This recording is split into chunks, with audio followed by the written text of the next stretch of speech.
کوئی بندہ کسی کو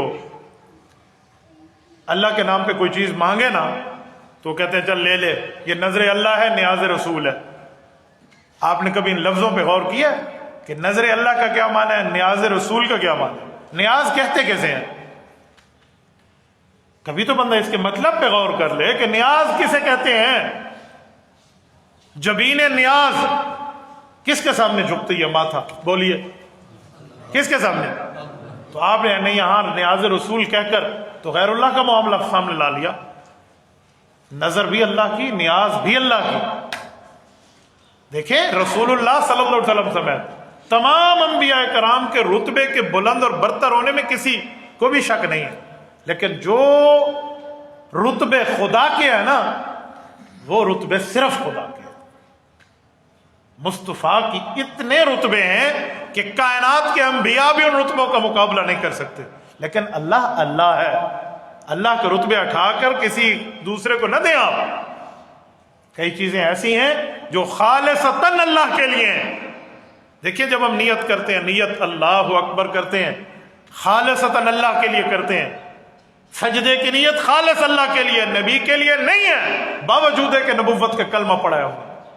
رسول اللہ صلی اللہ علیہ وسلم کے پاس صحابہ آئے کہ یا رسول اللہ ہم فلاں ملک میں گئے، وہ اپنے مرزبان اپنے بادشاہ کو لوگ سجدہ کر رہے تھے، تو ہم نے سوچا ہم آپ کو سجدہ کیوں نہ کریں؟ تو اللہ کے رسول نے فرمایا کہ اگر میں اللہ کے علاوہ کسی کو سجدے کا حکم دیتا تو پھر بیوی کو کہتا وہ اپنے خامند کا سجدہ کرتی۔ لَأَمَرْتُ النِّسَاءَ أَن يَسْجُدْنَ لِأَزْوَاجِهِنَّ، فرمایا جب بیوی خامند کو سجدہ کرنے کا حکم میں نے نہیں دیا تو مجھے اللہ کے علاوہ آپ سجدہ نہیں کر سکتے۔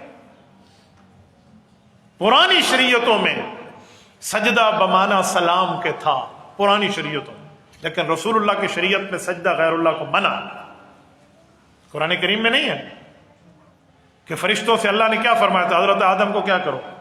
بولیے وہ سجدہ سلام کے معنی میں تھا، وہ معاملہ پرانی معاملات کا ہے۔ رسول اللہ صلی اللہ علیہ وسلم کے دور میں غیر اللہ کا سجدہ منع ہے۔ لا تسجدوا للشمس ولا للقمر واسجدوا للہ الذی خلقہن۔ قرآن کہتا ہے نہ سورج کو سجدہ ہے نہ چاند کو سجدہ ہے، سجدہ اس کو ہے جو ان کا خالق ہے۔ تو جو اللہ کا رتبہ ہے وہ کسی اور کو نہیں دیں گے۔